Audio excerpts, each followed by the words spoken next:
Hoje nós vamos falar sobre o último estudo sobre o tabernáculo, porque na próxima semana a gente vai falar de assuntos ligados à tipologia, mas que não tem mais a ver. Então, existem outros estudos que serão feitos na área de tipologia, que nós vamos estar dando continuidade à interpretação de alguns símbolos, de alguns significados, de algumas figuras que estão no Antigo Testamento e que têm um significado muito importante no Novo, mas o tabernáculo nós já estamos encerrando. Por isso, hoje nós vamos ler alguns textos da Bíblia, vamos estudar 5 itens que estavam presentes dentro do tabernáculo. Vocês lembram quais eram eles? Eu até deixei eles com vocês aí, semana passada. Lembram quais eram? Não? Estão naquela folha da semana passada. E nessa de hoje, você tem aí, que são o altar de incenso, o castiçal, a mesa, que era a mesa da proposição, a pia e o altar de cobre. Que na verdade não era só cobre, era cobre e madeira, né?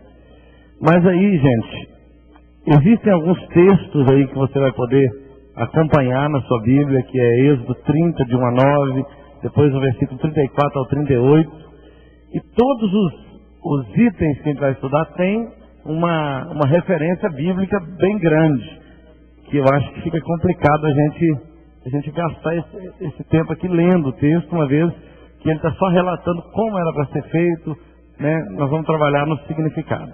Mas se você pegar esse estudo e guardar ele na sua casa e não conferir as referências, você vai aproveitar pouco o que está sendo preparado para você. Então, isso dá trabalho. Eu fico o dia inteiro pesquisando e correndo atrás, porque eu não tenho as coisas prontas.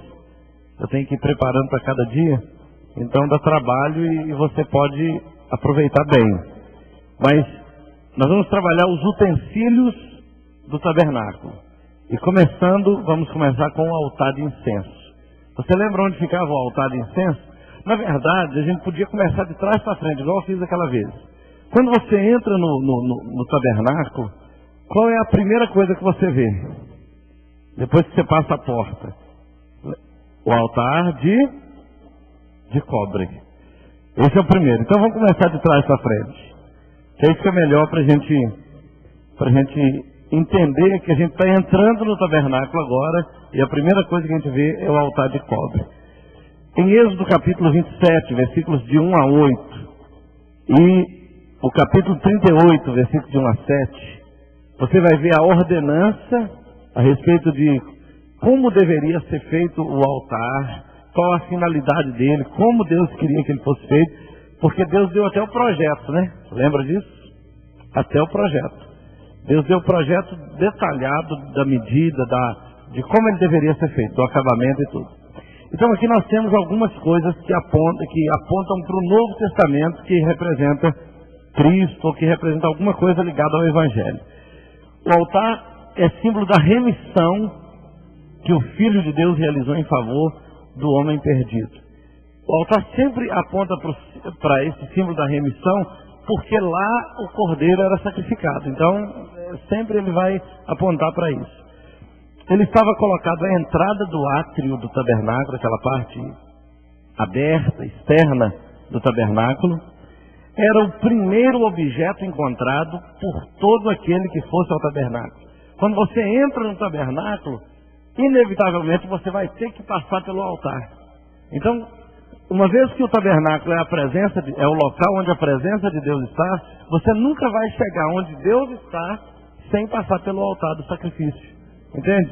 Você nunca vai conseguir chegar onde está a arca da aliança, onde a glória de Deus está, sem antes passar por Jesus. É por isso que Jesus diz assim: eu sou o caminho, a verdade e a vida, ninguém vem ao Pai a não ser por mim. Ele se coloca como o caminho até Deus, como toda aquelas etapas que o homem tinha que vencer para chegar até Deus, e a primeira delas era o sacrifício, era o altar do sacrifício. Então, para chegar-se a Deus, o pecador tem de passar primeiro pelo sacrifício do Cordeiro de Deus, que foi imolado na cruz. No altar, ardia um fogo contínuo. Uma fumaça subia todo o tempo. E o sangue era derramado sem interrupção. Toda vez que você fosse no tabernáculo, você veria um fogo ardendo. A fumaça subindo. Era uma coisa que toda vez que o altar, que o tabernáculo era montado, isso não podia parar nunca. Nunca podia parar. Por quê? Aqui nós temos a razão. Primeiro que o fogo é o símbolo da cólera divina, da ira divina, da revolta divina. E a fumaça, a manifestação da mesma cólera, e o sangue, uma vida sacrificada pelo culpado.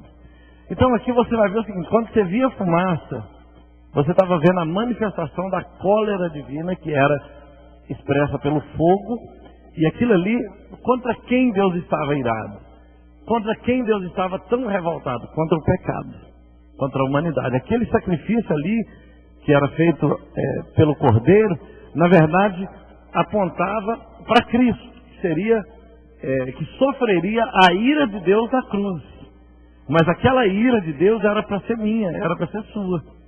Só que ela estava ali sendo derramada em Jesus. E o sangue que era derramado sobre o altar era o símbolo de uma vida sacrificada pelo culpado. Tem algumas coisas que eu tenho aqui que provavelmente você não vai ter aí. Então você pode fazer alguma anotação se quiser. A folha não coube, aí eu tive que dar uma reduzida. O altar era de madeira de cetim de cobre. Se ele fosse só de cobre, seria pesado demais para ser transportado. Mas é interessante que uma coisa que você vai ver é que o cobre fala da redenção e fala da natureza divina de Cristo. A madeira fala da natureza humana. Só que é interessante que a madeira de cetim, de acácia, era uma madeira dura, era uma madeira que não se corrompia fácil. Eles diziam que era uma madeira que você podia jogar dentro da água, do rio, na lama, deixá-la lá por séculos, e você encontraria a madeira do mesmo jeito. Isso mostra o seguinte, que embora a madeira apontasse para a natureza humana de Cristo, a natureza humana de Cristo era física como a minha e a sua, mas não era corruptível.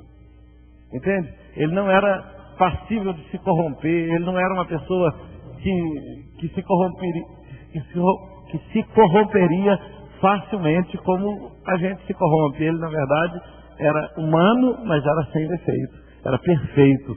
Ele era. Aí quando você olha para o altar de cobre, que representa Cristo, você vai ver, ele é de cobre por fora e de madeira por dentro. Essas duas naturezas apontam para a natureza humana e a natureza divina de Cristo. Bom, outra coisa, havia em cima do altar haviam 4 chifres nos ângulos, na ponta de em cada ponta do altar, né? Você vai perceber o seguinte: esses chifres, essas pontas eram dirigidas para cima. E a gente sabe que na nossa cultura chifre é uma coisa meio pejorativa, né? Você fala, tem um chifre, né? O que esse chifre representa? Mas na verdade aqui a gente tem o seguinte: os chifres no Velho Testamento sempre é sinal de força e poder. A Bíblia fala muito de chifre. Ela fala, por exemplo, lá em Apocalipse você vai ver o dragão com chifre. Aquilo ali fala do poder do dragão, das nações, dos chifres representando as nações e tal. E nesse caso aqui, esse chifre fala de força e poder. Também os chifres, ou pontas do altar, serviam de refúgio. Como isso? Por exemplo, um criminoso que pusesse a mão sobre as pontas do altar estava protegido. O vingador não tinha poder para matá-lo. Só depois de julgada a sua culpa era entregue ao castigo. Tem uma história na Bíblia que está em 1 Reis, capítulo 2, versículos 28, está aqui. É a história de Joabe.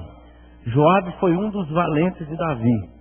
Foi um grande guerreiro, um homem fiel, um homem que ajudou Davi. Assim, ele era tão fiel a Davi, era um homem de tanta honra, que quando ele conquistou uma cidade importante de Jerusalém, a Bíblia diz que ele mandou chamar Davi para que Davi entrasse e possuísse a cidade, para que a glória não fosse dele, mas fosse do rei. Ele era um homem de honra.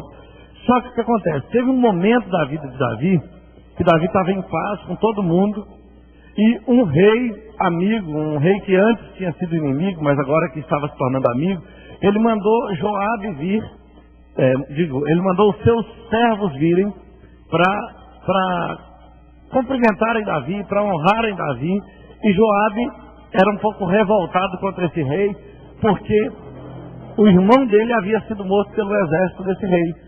Então era tempo de paz, mas Joabe aproveitou a deixa e matou esses servos, e humilhou esses servos. Então Davi jurou para si mesmo, e fez Salomão jurar, quando Salomão assumiu o trono, que Joabe não teria uma morte normal, que ele seria morto.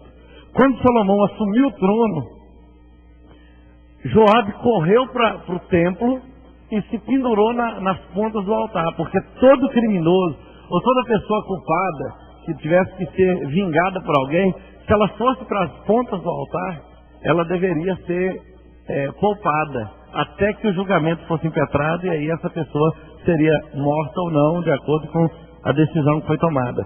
Só que esse homem já estava condenado, e ele correu para as pontas do altar e ficou pendurado lá, esperando que a sentença fosse dada. E aí aquele que foi ordenado para matar Joabe voltou a Salomão e disse: olha, ele não quer descer do altar, ele está pendurado no altar, ele não desce do altar de jeito nenhum. Aí Salomão falou: então pode matar ele no altar mesmo. Foi lá e matou ele no altar. Só nesse caso que isso não foi cumprido, porque já era uma pessoa sentenciada, ele já estava sentenciado.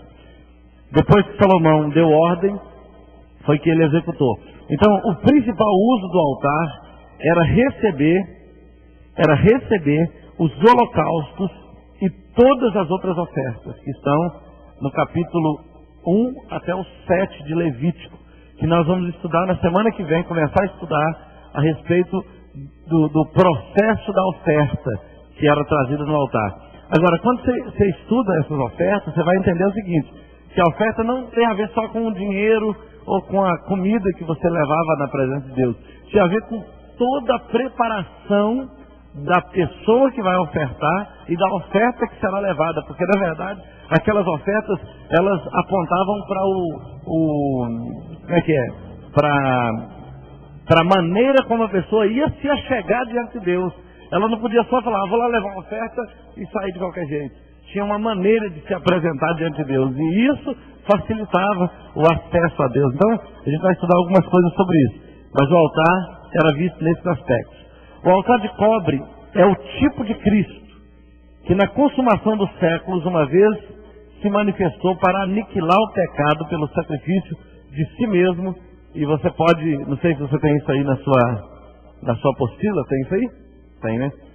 Hebreus capítulo 9, 26, parte B, você vai ter essa referência, falando que ele se manifestou para aniquilar o pecado pelo sacrifício de si mesmo. Então, no altar que representa Cristo, ele próprio foi oferecido como oferta pelo pecado.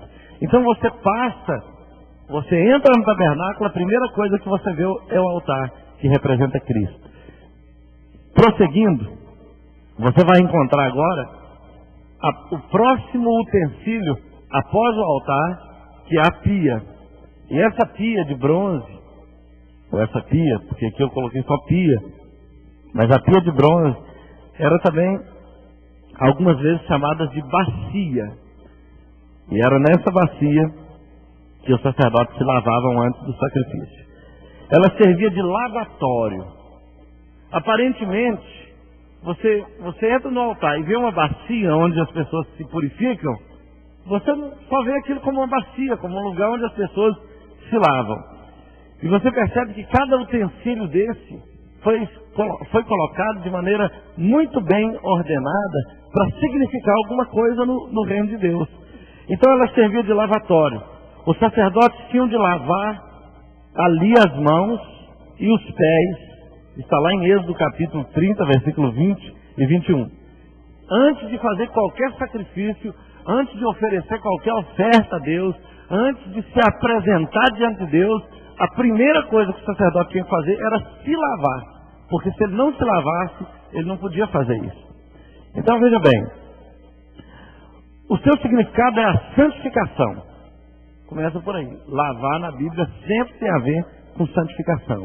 Depois de identificado com a morte de Cristo para a redenção, o pecador precisa ter contato com a pia para ser mais santo. Como é que a gente pode ver isso? Você se converteu, seus problemas acabaram, seu sofrimento foi embora. Você não tem que fazer mais nada, não. Depois que você está salvo, o próximo passo é santificação. Não é assim? Porque senão você volta à estaca zero. Você volta a ser tão contaminado, tão impuro, tão afastado de Deus, que aquele sacrifício ali se torna nulo, se torna sem valor na sua vida. Se torna sem valor. O pecador precisa ser santificado, conforme já dissemos. O pecado precisa ter contato com a pia. O pecador precisa ter contato com a pia para ser mais santo. Apocalipse 22:11 diz assim: a graça de Deus se há manifestado trazendo salvação, ensinando-nos que, renunciando à impiedade e às concupiscências mundanas, está lá em Tito, capítulo 2, 11 e 12, você vai perceber o seguinte, que depois que a pessoa se converte, depois que ela passou pelo altar, depois que ela passou pelo fogo da ira de Deus, foi purificada pelo sangue de Jesus, essa pessoa vai ter que renunciar à impiedade, às concupiscências mundanas, e vai começar a entrar no nível de santidade. Isso é um processo que todos nós temos que passar por ele. Você sabe que, na verdade, muitos cristãos param no altar e acham que o sacrifício de Cristo na cruz é a única coisa que ele precisa experimentar depois que ele se converte. Mas ele vai estagnar na vida cristã e pode correr o risco de perder até a salvação se ele não entrar no processo de santificação. Se ele não entrar nesse processo de crescimento contínuo, né, através da santificação. A graça de Deus fala da salvação. E essa renúncia de santificação. Então você passou pelo arrependimento, pelo sacrifício, você vai entrar num processo de santificação. Eu tenho algumas coisas aqui que eu acho que você não tem aí. Por exemplo, a pia, dentro dessa pia, você encontraria água, que era o único elemento capaz de produzir essa limpeza, de lavar toda a sujeira, de purificar. Se tivesse ali, por exemplo, gasolina, querosene, ou qualquer outra substância, ela não teria capacidade de te limpar completamente. Talvez você se limpasse com a gasolina da sujeira e ficasse sujo da gasolina. Mas se você se limpar com água, você está limpo, realmente. Então, para você conseguir ser limpo, você precisa, para você conseguir ser limpo, para você conseguir matar a sede, você precisa de pelo menos 90% de água. Pode ser até que haja alguma outra substância, mas pelo menos 90% de água te purifica ou te dessedenta. Para lavar um corpo grande, só a água resolve. Outras substâncias servem para tirar manchas, mas precisam da cooperação da água. Deus promete derramar, lá em Ezequiel capítulo 36, você pode até anotar isso aí se você quiser, Ezequiel 36, 25 e 26, a Bíblia fala o seguinte: derramarei a água pura sobre vós. É muito interessante Deus falar isso, porque isso aponta lá para a bacia, lá do tabernáculo. Derramarei a água pura sobre vós. A ideia é o seguinte: Deus promete derramar a água pura sobre o pecador para limpá-lo de suas imundícias. Entende? A pia, quando você olha para aquela bacia ali, ou aquela pia, ela é o símbolo de Cristo. E é interessante que lá em João capítulo 13, versículo 8, a parte B do versículo 8, ele diz assim para Pedro: se eu não te lavar, você não tem parte comigo. A ideia é essa. Você pode ver, o cara passou pelo altar, agora ele está querendo ir para a presença de Deus, e Jesus fala assim: olha, se eu não te lavar, você não tem parte comigo. Ou seja, se você não tiver santidade, você não tem parte com Deus. Entende? Então todo líder de célula, todo discipulador, todo homem de Deus, todo pastor, todo crente que quer ter parte com Deus, tem que se lavar. Se ele não se lavar, se ele não se santificar, ele não verá a Deus. A Bíblia fala, seguir a paz com todos e a santificação, sem a qual ninguém verá a Deus. Eu já falei aqui e repito, que a melhor interpretação que eu já vi até hoje desse texto é o seguinte: seguir a paz com todos e a santificação, sem a qual ninguém verá a Deus em sua vida. As pessoas só verão Deus na minha vida e na sua vida se depois de eu ter sido salvo, eu passar pelo processo de santificação. Se eu deixar que Cristo me lave. E aí, quando Jesus fala para Pedro, lá em capítulo 13 de João, versículo 8, se eu não te lavar, tu não tens parte comigo. Pedro falou assim, Senhor, então não só os pés, mas o corpo todo. Aí Jesus falou assim, olha, quem já se lavou todo não precisa lavar senão os pés. Por quê? Porque na verdade, você já foi lavado quando você aceitou Jesus. Só que o que suja são os seus pés. Enquanto você está caminhando aqui na terra, enquanto você está andando com Deus, enquanto você está fazendo a obra de Deus, você se suja. Mas não completamente. Entendeu? Você às vezes comete um erro, mas esse erro não te corrompeu completamente. Então você vai lavar só aquele local que foi sujo. É por isso que Jesus disse, quem já está limpo, não precisa se lavar, não precisa se banhar totalmente, senão apenas os pés. É interessante que em outra ocasião, lá em João capítulo 4, versículo 14, a parte A, você não deve ter isso aí, anota se quiser, João 4, 14, ele diz assim, mas aquele que beber da água que eu lhe der, nunca terá sede. Certo? Está lá em João 4, 14. Qual água que ele está falando? Ele se refere àquela água que estava lá na bacia, lá dentro do tabernáculo, a mesma água. Ele diz, eu sou a água. A água para os sacerdotes não era água qualquer, mas era a água a água para o judeu não era água qualquer, mas era a água que era utilizada para se lavar lá no tabernáculo. Eu sou a água. E ele fala, aquele que beber da água que eu lhe der, nunca mais terá sede. É mais do que uma água comum.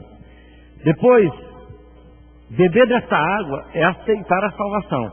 Lá em João 6, deixa eu ver aqui, João 7, versículos 37 a 39, Jesus conversando com o povo no final de uma festa, ele diz assim, se alguém tem sede, venha a mim e beba. Quem crê em mim, rios de águas vivas correrão do seu ventre. E isso disse ele com respeito ao Espírito que haviam de receber. Então ele sempre falava da água e os judeus se ofendiam muito. Não é porque a água é uma coisa sagrada, é porque para os judeus a água apontava para aquela água que ficava lá na bacia. Então todas as vezes que Jesus fazia alusão a alguma coisa que tinha a ver com o tabernáculo, eles se ofendiam, porque aquilo ali tudo era símbolo de Deus, era símbolo de alguma coisa ligada à santidade de Deus, à glória de Deus, e eles não conseguiam entender como Jesus facilmente dizia, eu sou essa água aí, eu sou esse altar aí, eu sou, entendeu? Eu sou o pão da proposição que os sacerdotes comem. Isso deixava o judeu louco, porque era prepotência demais dele, de um judeuzinho qualquer, ficar falando tudo isso, né? Então ele fala, se alguém tem sede, venha a mim e beba. Beber de Jesus é participar daquela mesma água ali. E aí ele fala, quem crê em mim, rios de águas vivas correrão do seu ventre. E aí o autor interpreta, e isto disse ele do Espírito que haviam de receber, né? Mas ele diz, se alguém tem sede, venha a mim e beba. Isso é muito poderoso. A água purificadora da pia representa algumas coisas. Por exemplo, a palavra de Deus. Quando Jesus estava já no final do seu ministério, lá em João capítulo 17, versículo 17, ele fazendo uma oração pelos discípulos, naquela oração famosa do Evangelho de João, do João 17, que eles chamam de oração sacerdotal, ele ora pelos discípulos e fala assim, santifica-os na verdade, a tua palavra é a verdade. Então, por que ele diz santifica-os na verdade, a tua palavra é a verdade? Se a santificação foi produzida pela água que estava lá na bacia. Então essa conexão faz-nos crer que ele mostra claramente que a santificação vem pela água, e essa água é Jesus, e Jesus é a palavra que se fez carne. Vocês estão entendendo como é que é tudo uma coisa só? Santifica-os na verdade, a tua palavra é verdade. Qual verdade? A palavra de Deus. E quem é a palavra de Deus? É Jesus. E quem é Jesus no Antigo Testamento? É a água da bacia. É a verdade que santifica. Tem coisa que santifica mais a pessoa do que a verdade? Né? Você quer medir se uma coisa está limpa, você vai usar algum mecanismo de verdade para limpar aquela coisa, para declarar limpa aquela coisa. Então, a água faz isso. Agora, olha bem, em Salmo 119, versículo 9, o salmista Davi diz assim: como purificará o mancebo o seu coração? Mancebo é jovem, né? Como purificará o mancebo o seu coração, o seu caminho? Observando-o conforme a tua palavra. Então a palavra é o meio de purificação. A palavra é Jesus que se fez carne. E Jesus é a água da bacia, que nós já estamos estudando. Outra coisa que a gente pode aprender sobre a água: a santificação vem pela confissão de pecados a Jesus.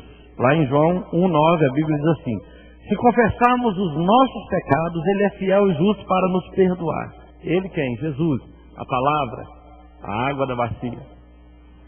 A igreja de Jesus Cristo é purificada com a lavagem de água pela palavra. Olha bem para você ver, lá em Efésios capítulo 2, 26, a Bíblia fala, completando esse raciocínio, ela fala assim, que nós somos santificados, purificados pela lavagem de água pela palavra.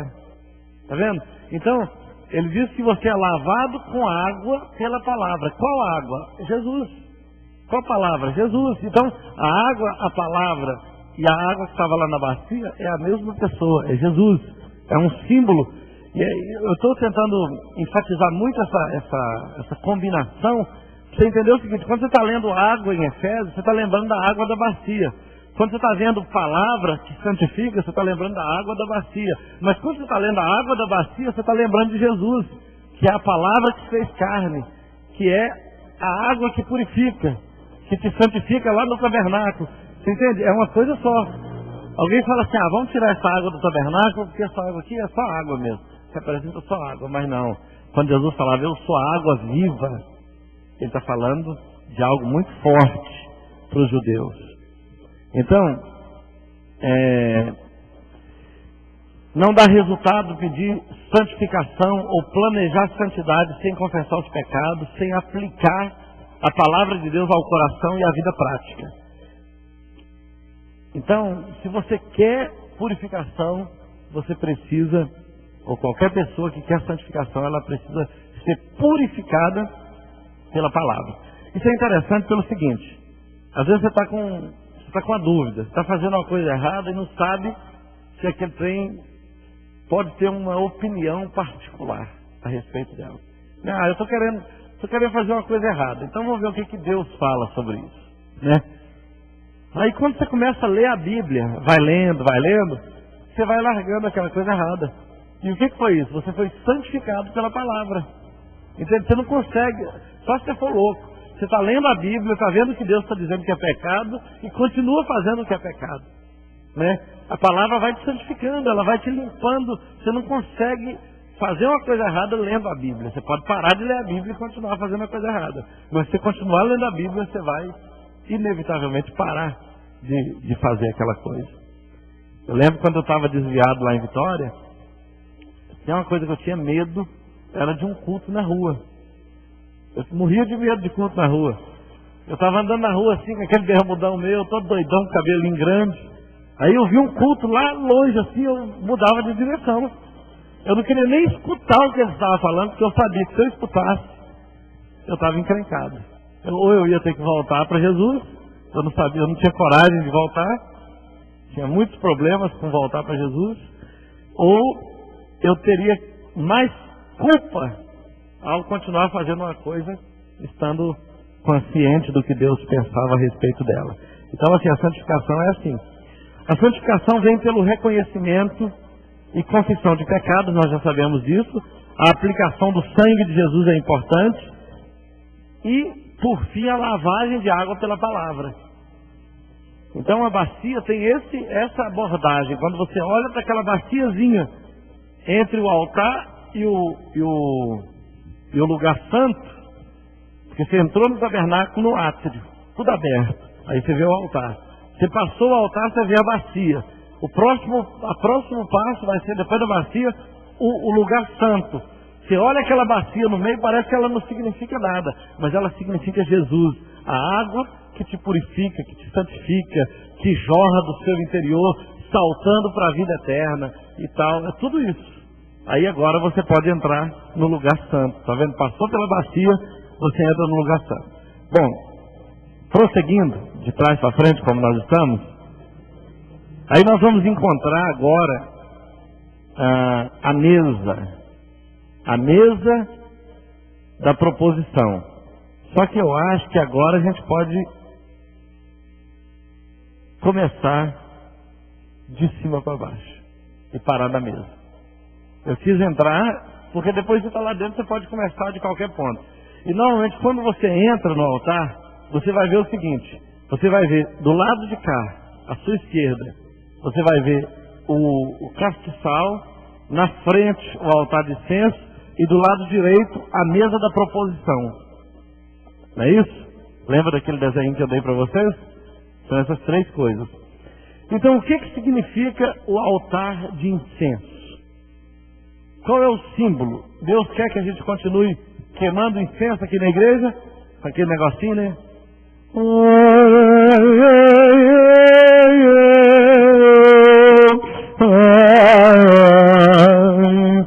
E aí, queimando incenso, né? Você vai em alguns lugares, é assim até hoje, né? Mas aquilo tinha um significado. Aquilo ali não era para se tornar uma maneira de se aproximar de Deus. Aquilo ali simbolizava algo que deveria ser praticado. Até hoje Deus quer que você queime incenso. Mas como? Como? Olha só. O incenso é símbolo de nossas orações, que sobem a Deus como incenso. Você não precisa encher sua casa de incenso. É melhor você encher sua casa de oração. Vai cheirar muito mais perante Deus. Você entendeu? Então, você vai ver em Salmo 141, versículo 2, Apocalipse. Lá em Apocalipse 5, versículo 8, a Bíblia fala que as orações dos santos são como incenso, que sobem diante de Deus. Então, aquilo que você está falando aqui, ou que você está pensando, que você está gemendo diante de Deus, está subindo como incenso. Você já percebeu como a fumaça tem facilidade de subir? Né? Você não consegue conter, ela vai subindo. E a oração também, você falou, ninguém segura, ela vai embora. Ela vai para a presença de Deus. Esse altar ficava diante do véu. Lembra que você entrava no lugar santo, tinha a mesa, o candelabro e tinha o altar de incenso? Então a próxima parte era o véu. O véu que separava o lugar santo da presença de Deus. E aí, curiosamente, o altar ficava justamente do lado, em frente ao véu. Quer dizer, através das orações você ultrapassa a barreira que te separa de Deus, né? Existe alguma coisa que te separa de Deus. É claro que na cruz Cristo já resolveu isso, mas existem coisas aqui hoje que nos separam de Deus, e uma delas é a carne. Como você vai vencer a carne? Na oração. Como você vai sair do plano terra e entrar no plano sobrenatural? Através do incenso que vai subindo e chega onde Deus está. Então veja bem, o incenso era feito por uma receita especial que não podia ser usado para fins humanos. Para Deus, o incenso queimado era considerado como cheiro suave. Eles não podiam usar aquela substância para outra coisa. Vou perfumar minha casa com isso. Não. Tinha que ser uma coisa bem direcionada. A oração expressa com humildade, porque aquele que ora não confia em si mesmo. É um negócio até meio esquisito, porque uma pessoa inteligente, uma pessoa que se considera inteligente, que não conhece a Deus, que nem acredita em Deus, ele acha ridículo um outro ser inteligente dobrar o joelho e ficar falando com ninguém. Ele acha isso ridículo. Não é verdade? Então, quando você consegue crer em Deus e fazer isso, você está expressando humildade, você está entregando a sua suficiência, você está se submetendo e tal. Então, veja bem, ao mesmo tempo, expressa fé, apelando para Deus. O pecador salvo confia na solução de seus problemas e necessidades. Quem pede, recebe, como está lá em Mateus capítulo 7:7. Quem pede exatamente conforme a vontade de Deus, recebe exatamente o que pede, que está lá em Jeremias 29, versículo 12, e 1 João 3:2. E quando você pede de acordo com a vontade de Deus, você recebe exatamente o que você está pedindo. Existem coisas que nós pedimos na oração que Deus não vai nos dar. Ele vai nos dar algo melhor. Tem coisa que Ele não vai nos dar do jeito que estamos pedindo. Mas quando você consegue entender o que Deus está querendo e pede, você recebe exatamente o que você está pedindo. Exatamente. Então por isso que é interessante. Eu já tenho falado que às vezes a gente leva horas para a gente conseguir orar de fato. Você está orando, você pede uma coisa, você fala uma coisa, você agradece por isso e por aquilo e tal. E vai falando e tal. Aí você entra em sintonia com Deus e meia dúzia de palavras resolve uma noite inteira de oração. Você entende? Mas, porque aí você consegue se desvencilhar de sentimentos, de pensamentos, de preferências, de cobiças, de vaidades, e consegue falar exatamente aquilo que Deus está querendo que você fale. E aí a coisa acontece, né? É interessante isso, e você só experimenta isso na prática. Por isso que a oração, o incenso, ele tinha que ser queimado diariamente, tinha que ficar subindo diante de Deus diariamente. Você não pode escolher o dia de queimar incenso. Esse aroma, ele subia na presença de Deus toda hora, todo dia, o dia inteiro, o tempo todo. Não tem a hora certa de orar, eu vou escolher o meu horário. Quanto mais você mandar incenso para cima, mais você está em sintonia com o Pai. Bom, se vocês quiserem anotar os textos aí de Jeremias 29, vocês têm esse aí na Bíblia? Não, então tá ótimo. Algumas coisas que talvez você não tenha aí. A harmonia entre Deus e o crente é referida em algumas frases bíblicas. Existe uma conexão entre o crente e Deus quando ele está em oração. Então, quer ver, por exemplo, Salmo 37, versículo 4, diz assim: deleita-te também no Senhor e Ele concederá os desejos do teu coração. A palavra não é assim, faz o que Deus quer e Ele vai te dar o que você está precisando. A palavra é o seguinte: tenha prazer em Deus. Ame a presença de Deus. Desfrute a presença de Deus. Aproveite ao máximo a intimidade com Ele. Faça da presença de Deus o pão da proposição. A água viva que mata a sua sede, que salta para a eternidade. Se você consegue desfrutar de Deus dessa maneira, Ele vai conceder todos os desejos do seu coração. É a intimidade dele que faz isso. Tem coisa que Ele atende pela insistência. A Bíblia fala lá em Lucas 18. Ele te dá nem porque Ele é seu amigo. Ele te dá porque você está insistindo demais. Está lá em Lucas 18. Se Ele não te der porque Ele é seu amigo, Ele te dará pela sua insistência. Mas nesse texto aqui não é insistência. Nesse texto aqui é vínculo, é amor, é intimidade. Você é tão apaixonado por Deus que Ele libera o céu para você. Isso não é poderoso? Isso é tremendo. Outra coisa interessante, que está em Jeremias 29:13, que diz assim, eu gosto muito desse texto: e buscar-me-eis e me achareis, quando me buscardes de todo o coração. É outro negócio também. Uma coisa, queridos, é a gente buscar Deus, e outra coisa é a gente buscar de todo o coração. É diferente. A gente só percebe a diferença quando isso acontece.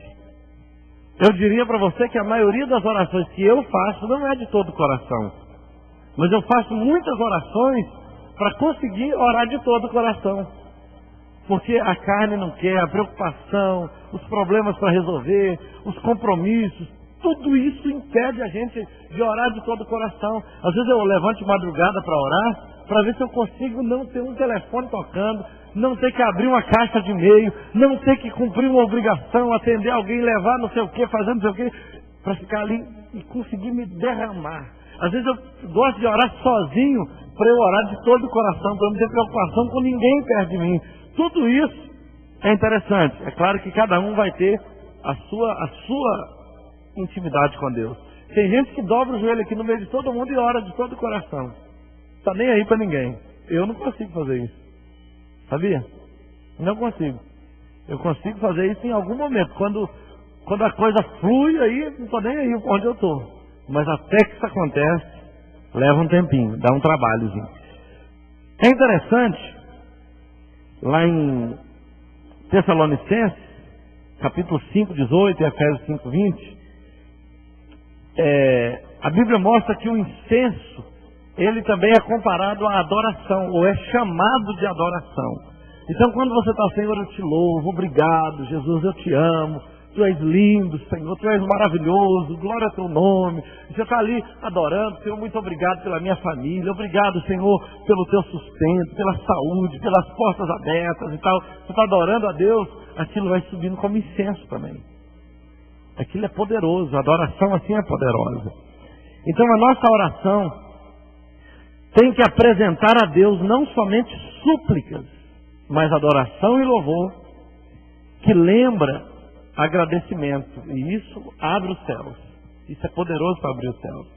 Quando você está perto de alguém que só te pede, você cansa dele. Eu não sei se Deus cansa, mas eu sei que a adoração faz Deus agir muito mais rápido do que o pedido. Isso eu tenho certeza absoluta. Já experimentei isso. A adoração flui muito mais do que o pedido. Outra coisa, não sei se você tem aí. Além de ser aplicado a nós, o altar de incenso é também um tipo de Cristo, o mediador. O mediador é aquele que faz a ponte entre nós e Deus.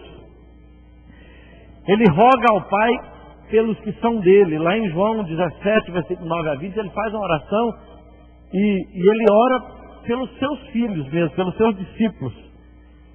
E a Bíblia fala lá em Hebreus 7, 25, que ele vive sempre para interceder por nós. Então o altar de incenso aponta para a contínua intercessão que Cristo faz por nós. Talvez você não consiga orar o tempo inteiro. Paulo disse orar e sem cessar. Mas Jesus, o tempo inteiro, ele intercede por você. Não significa que ele fica assim, ô Pai, ajuda o Tatão, ô Pai, ajuda o Marcos, ô Pai, abençoa o Leandro. Necessariamente não. Mas, às vezes, você está orando, por exemplo, cheio de pecados. Aí Jesus fala assim, ó Pai, ele está liberado, viu? Meu sangue está sobre ele. Aí veio o diabo e o acusa, fala, não, mas o Leandro fez isso, isso e isso. Aí Jesus fala assim, mas lá na cruz eu cancelei todos os pecados dele, ele é santo. Eu já o declarei santo. E ele crê no que eu declarei. Então ele fica ali, mediando a sua causa 24 horas por dia, para que você continue sempre sendo aceito por Deus. Isso não é interessante?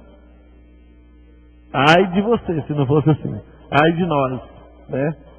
Tem até uma música antiga do Jair Pires, que falava assim, ai de mim,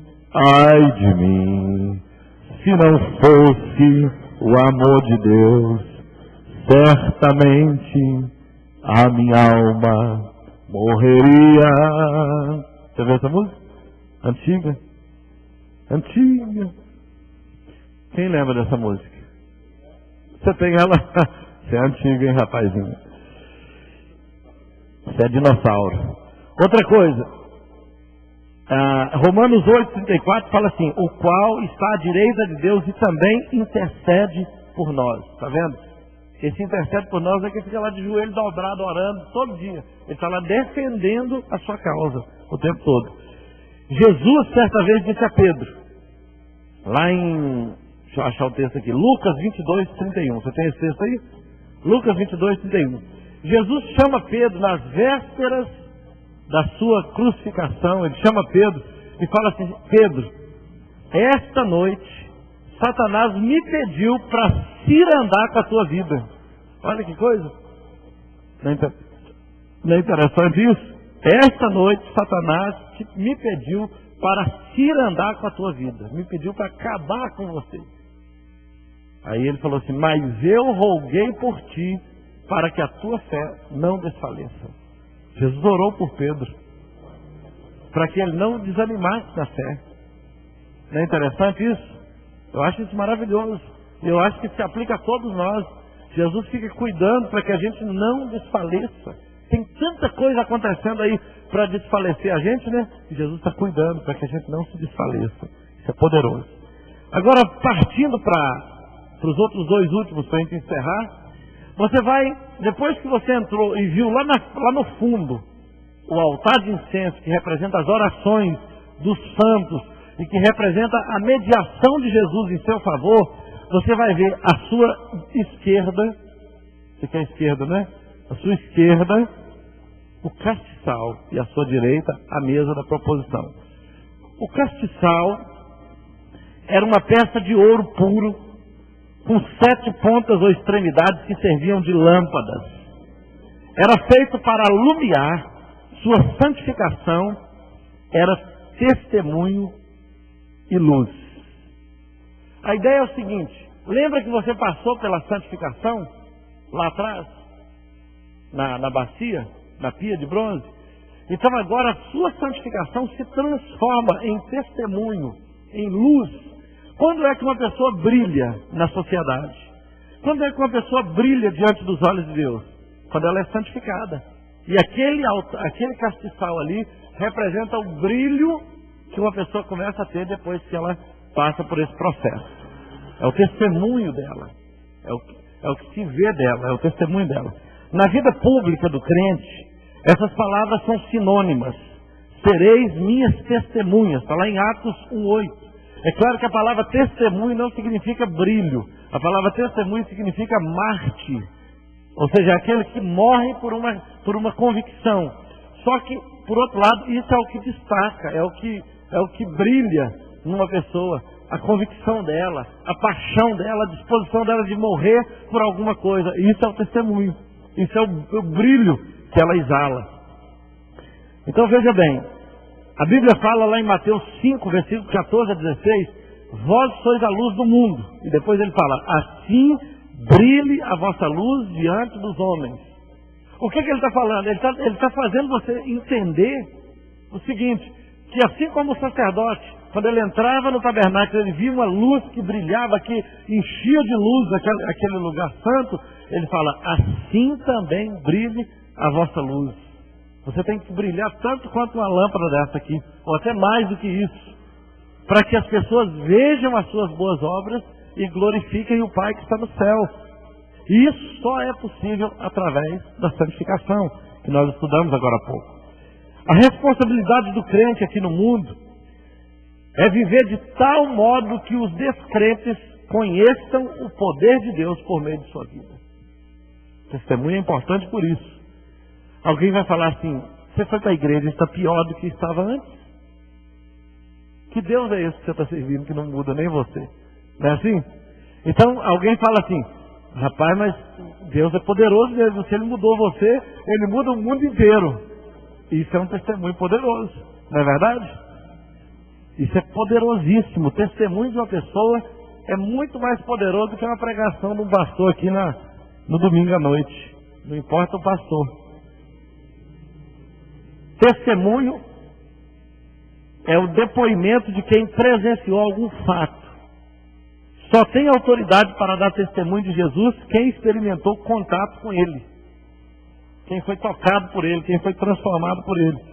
Este contato consiste em percorrer todos os pontos representados pelos objetos que faziam parte do tabernáculo. Vamos recapitular então. Como é que você vai ter contato com Jesus? Primeira coisa que você experimenta quando se converte, o que é? O altar de cobre, o sacrifício de Jesus, o perdão dos seus pecados, a vida eterna em Jesus. Esse é o primeiro contato que você tem com Ele. Recebeu salvação, beleza. O segundo contato é a conversão. Não, o segundo contato é a separação do pecado. Você se converteu, agora vem a separação do pecado, que é a pia. Tem isso aí no seu negócio aí? Tem, né? A pia, você se lavou, se santificou. Então já é um segundo contato que você tem com Ele. O terceiro contato é a mesa, a comunhão com Deus, né? E aí essa comunhão te conduz ao castiçal, que faz você brilhar para servir de testemunho ao Senhor. Então uma pessoa fala assim, eu já sou uma testemunha viva de Deus. Sem ter passado por essas etapas, não é. Sem ela ter sido salva, sem ela ter sido santificada, sem ela ter comido do pão da proposição. Então, vocês compreenderam isso? A pessoa tem que ter esse processo de comunhão com Deus para ela brilhar, senão o brilho dela vai ser artificial. Vai ser um brilho que não tem sentido. Bom, Moisés, quando esteve no monte de Deus, ou no monte com Deus, a Bíblia diz que ele ficou com o rosto resplandecente. Está lá em Êxodo 34. Você tem esse texto aí? Êxodo 34, versículo 29. Só que ele não sabia que a pele do seu rosto resplandecia. Você sabia que quem está cheio de Deus, quem está cheio da glória de Deus, está todo mundo assim, bebendo da unção, necessariamente ele não sabe que ele está cheio. Ele não fica falando assim, ó gente, como eu estou cheio, ó, estou cheiaço. Pode beber aqui, vem cá beber, ó, cheio de Deus. Olha como é que eu sou brilhoso. Você não sabe, você nem desconfia. A glória de Deus é uma coisa que quem sabe é o outro. É a outra pessoa que fica sabendo. Ela tem contato com você. Ela tem contato com você. É tocada pelo poder de Deus, é transformada e você não sabe. Eu já contei uma história para vocês aqui que eu gostei muito. Não porque aconteceu comigo, mas porque aconteceu. Eu estava lá na porta cumprimentando todo mundo e tinha uma irmã que queria muito receber cura naquela noite. E aí eu fui orando, pondo a mão na cabeça das pessoas, e na cabeça dela eu não pus a mão. Aí ela saiu até meio triste. E segundo ela, quando ela estava indo embora, eu peguei na mão dela e cumprimentei. Aí ela foi andando e foi curada. Aí ela voltou para me contar naquele mesmo dia. Então assim, eu nem sabia que o poder de Deus para curar estava lá na porta comigo. Eu achei que ele estivesse só aqui naquela hora. Você entende? Então assim, você não precisa ficar sabendo, ó, estou cheio do poder de Deus, ó, está pingando aqui, ó, para a vasilha para receber. A coisa vai acontecer, alguém vai ser abençoado e você pode ficar sabendo ou não. A Bíblia diz que o rosto de Moisés brilhava, ele nem sabia disso, mas todo mundo conseguia ver a mesma coisa. Quando Elias disse, sou muito zeloso, fiquei só, está lá em 1 Reis 19, 14. Todos morreram, todos os profetas morreram, eu fiquei sozinho. Estava errado. Deus falou, você está muito enganado, meu amigo. Tem 7.000 joelhos que não se dobraram perante Baal e o poste ídolo. Você pensa que você está sozinho, mas você não está sozinho. Tem muito mais gente santa aí do que você imagina. Tem muito mais gente buscando a Deus, sendo fiel aí. Você sabe que tem hora que a gente acha que a gente é o centro de tudo que Deus vai fazer. E Deus está usando tanta gente. Eu já orei tanto para Deus fazer mudança nessa cidade aqui. Aí eu vejo as mudanças e falo, Deus atendeu minhas orações e é de todos os outros crentes dessa cidade. Você acha que eu estou orando sozinho? Não posso não, né? Não posso pensar isso não, porque e os pastores que chegaram aqui há 40 anos atrás, ou até mais? E os crentes que de madrugada estão chorando diante de Deus, subindo um monte, pagando preço? Ninguém está fazendo isso sozinho. Então, quando eu penso que eu sou sozinho, que Deus vai fazer tudo comigo através de mim, eu estou no lugar errado, né? Eu tenho que ficar atento que o brilho da luz não é para mim, é para quem está vendo. Entendem isso, né? O fariseu, quando ele orou lá em Lucas 18, 11, a parte B, e ele falou assim, eu não sou como os demais, eu faço isso. A Bíblia diz que ele foi reprovado por Deus. Ele voltou para casa sem justiça nenhuma, porque ele achou que ele era mais do que todo mundo. Outra coisa, o crente unido ao castiçal recebe luz perfeita. Por que luz perfeita? O castiçal era uma lâmpada com 7 pontas. A palavra, o número 7 na Bíblia representa perfeição. Esses 7 bicos é denominado pela humildade e o testemunho que tem poder para realizar grandes coisas. Efésios 5,14 mostra que há uma promessa da luz de Cristo seguindo uma exortação dirigida ao crente. Está lá em Efésios, como eu já disse. Desperta, tu que dormes, levanta-te dentre os mortos e Cristo te esclarecerá. Como eu vou receber luz perfeita? Como eu vou receber luz perfeita? Quando eu me uno a esse castiçal. Quando eu passei pelo altar, passei pela pia, me alimentei da mesa da proposição, fiz com que as minhas orações subissem a Deus. Então eu começo a receber luz perfeita, né? E aí, essa luz perfeita, tanto é bênção para mim, quanto é bênção para quem está me vendo. O castiçal é o tipo de Cristo, porque ele é a luz verdadeira que alumia a todo homem que vem ao mundo. Então, quando você olha para o castiçal brilhando, você vê Jesus. Se alguém estiver procurando um símbolo de Jesus, você pode falar, ó, Jesus é a luz do mundo. Olha para o sol. Ele não é o sol, mas o sol aponta para ele. Ele é a luz do mundo. Ele alumia os seus pecados. Ele revela o seu problema. Ele te conhece profundamente. Ele tem poder para te tocar profundamente. Então, por isso. Paulo, no caminho de Damasco, viu uma luz forte como o sol. Lá em Atos 26, versículo 13, era Jesus chamando o perseguidor para a conversão. E lá em João 3,19 diz assim: e a condenação é esta, que a luz veio ao mundo e os homens amaram mais as trevas do que a luz, porque as suas obras eram más. Então, quando a Bíblia fala de condenação de pecado, ela fala de trevas. Quando ela fala de castiçal, de luz, ela está falando de Jesus. Só para entender, né? E por último, sobre esse ponto, João 8,12 diz assim: eu sou a luz do mundo. Quem me segue não andará em trevas, mas terá a luz da vida. Então, se você seguir Jesus, se você se unir ao castiçal, ou se você se unir a Jesus, você não vai andar em trevas. Você não vai ser enganado por você mesmo. Você não vai ser enganado pelos seus sentimentos. Eu estou apaixonado por uma segunda mulher, uma terceira mulher. Eu estou querendo jogar na loteria. Eu estou querendo pular da ponte. Você não vai seguir essas luzes da carne. Quando você se une à luz de Cristo, você não vai ter nem dúvida sobre o que você tem que fazer, sobre o que você tem que seguir.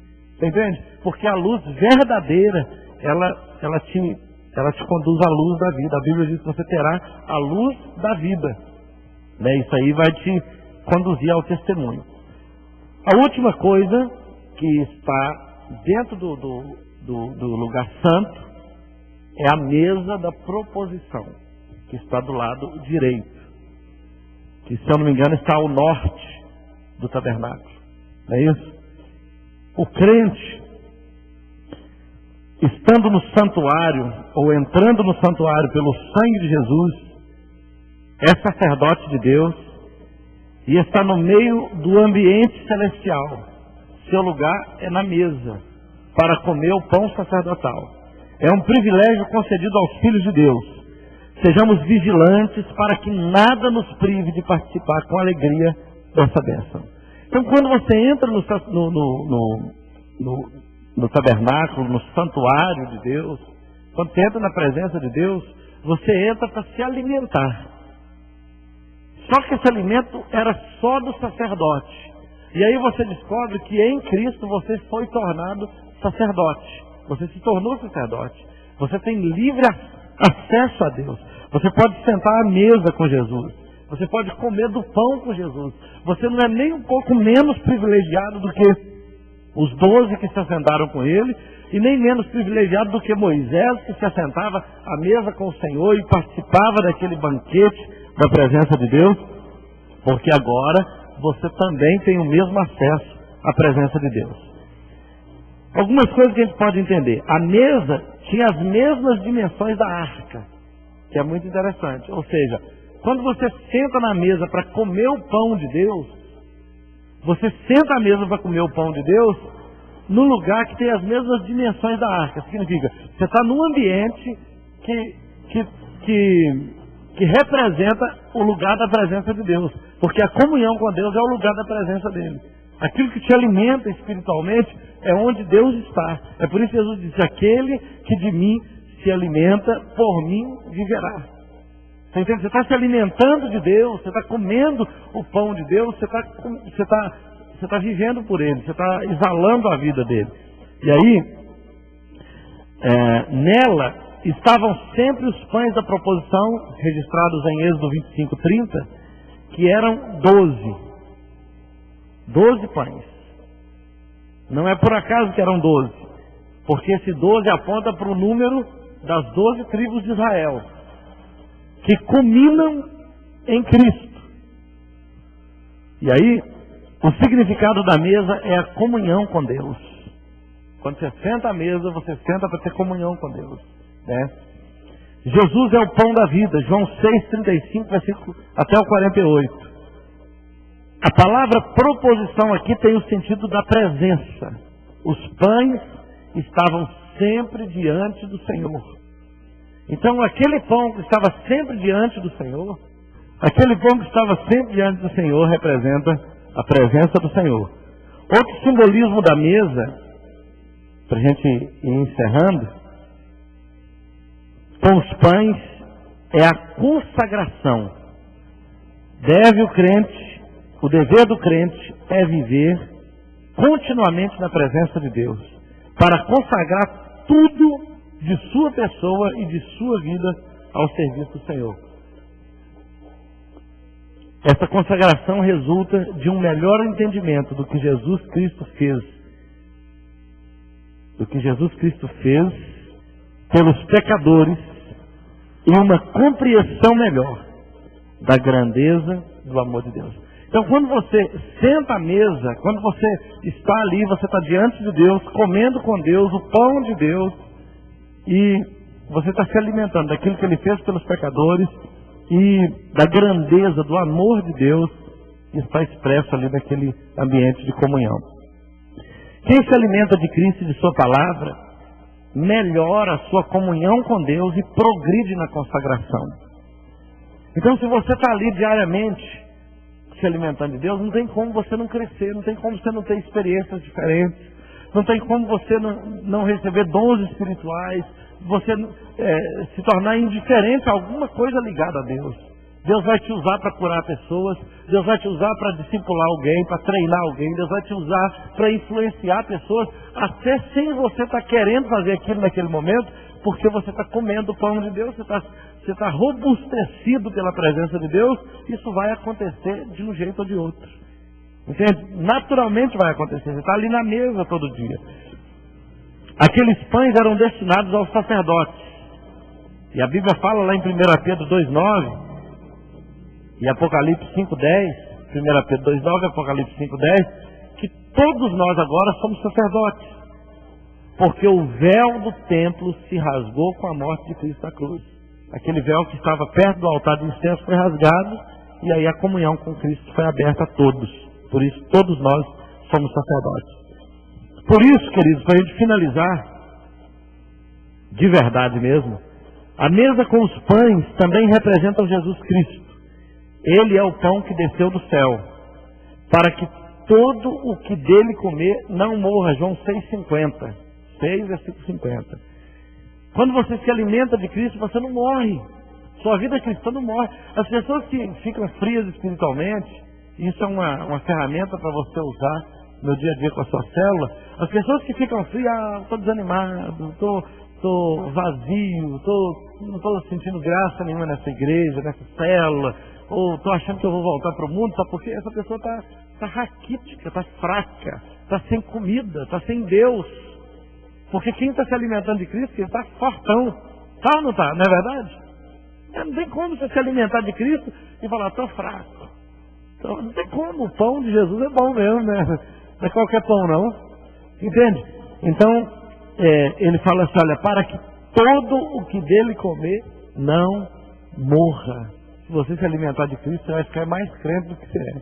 Se o seu discípulo se alimentar bastante de Cristo, vai ficar mais crente. Agora, vamos ver do que as pessoas se alimentam de segunda a sexta-feira. Ou do que as pessoas mais se alimentam de segunda a sexta-feira.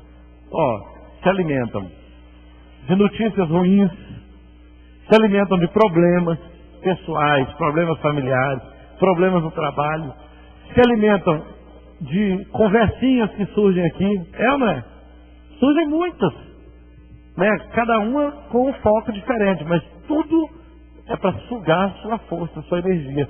Aí quando chega no domingo ou no dia da célula, você está mais fraco do que qualquer um.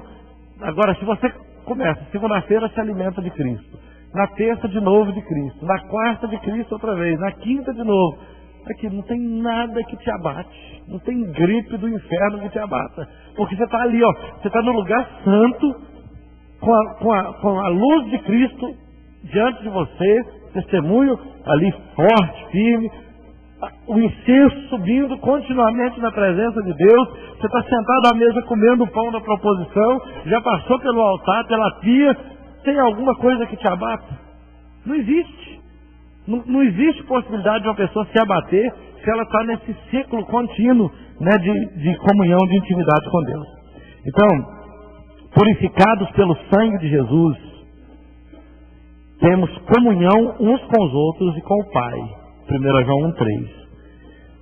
Como pão da vida, ele diz: quem comer esse pão viverá para sempre. Está vendo? Viverá para sempre. Você não vai ser crente em 2011 e 2012 você vai ser fraco, não. Vai viver para sempre. Amém? Seus discípulos vão viver para sempre. Essa igreja vai viver para sempre. Não tem nada que vai abater essa igreja se ela ficar se alimentando de Cristo. Então, indo lá para o final da nossa folha, na conclusão, olha só. O pecador que quiser ir à presença de Deus tem de percorrer este caminho. Passar pelo altar de cobre, Jesus Cristo na cruz. Ele tem que passar por Jesus na cruz e receber salvação. Segundo, lavar as mãos na pia, que é o poder do sangue que santifica, ou da água que santifica. Terceiro, fazer brilhar a sua luz em contato com o castiçal, a luz de Jesus Cristo. Então, depois que ele passou por Jesus, depois que ele se santificou, ele tem que dar testemunho. Terceiro, quarto, participar da mesa. Jesus é o pão da vida, ele tem que comer do pão diariamente. Quinto, oferecer suas orações no altar de incenso, fazer subir a Deus as suas orações como incenso. E sexto, pelo véu que Jesus rasgou com a sua morte. E finalmente, chegar à arca, que nós estudamos aquele dia, que é a presença de Deus. E ali você não precisa sair dela mais não. Fica ali o resto da vida, na presença de Deus ali, desfrutando, conhecendo, experimentando. E diante da arca você vai encontrar, na presença de Deus, você vai encontrar o maná, lembra disso? Que é o símbolo do alimento que Deus te dá, que é o sustento de Deus. Você vai encontrar a vara de Arão que floresceu, que é o princípio de autoridade espiritual. E você vai achar as tábuas da lei, que são os caminhos, a regulamentação, as leis de Deus, que preparam o caminho, que te conduz à presença de Deus, que te dão os passos para você chegar na presença de Deus. Então, é isso aí, que é ser crente. Amém? Ser crente é isso aí, está dentro do tabernáculo a sua vida cristã. Todinha ali. Né? Você vai encontrar isso tudo no Novo Testamento e vai encontrar isso tudo no Velho Testamento. Quem consegue viver assim é um crente de excelência. Amém? Nós vamos orar nesse momento.